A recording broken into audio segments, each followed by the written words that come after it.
এবারে নির্বাচন হবে গণতন্ত্রকে সুপ্রতিষ্ঠিত করার জন্য, এবারে নির্বাচন হবে অর্থনৈতিক মুক্তি অর্জন করার জন্য, এবারে নির্বাচন হবে এই হাসিনা মার্কা আওয়ামী লীগ মার্কা দুঃশাসনকে চিরতরে নির্বাসনে দেওয়ার জন্য।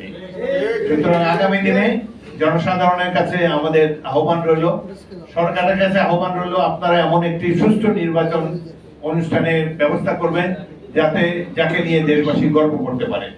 এই বর্তমান নির্বাচন কমিশনের প্রতি আমাদের আস্থা রয়েছে, নিরপেক্ষ ব্যক্তিরা সেখানে রয়েছেন।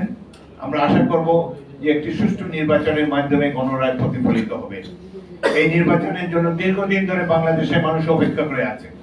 অনেক মানুষ জীবন দিয়েছে গণতন্ত্র প্রতিষ্ঠার জন্য এবং সুষ্ঠু নির্বাচন পাওয়ার জন্য।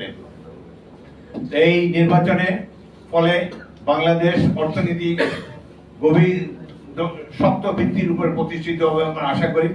আরেকটা জিনিস হলো, বর্তমান সরকারের কাছ থেকে আমরা আশা করেছিলাম যে পুলিশ বাহিনী সংস্কার করবে।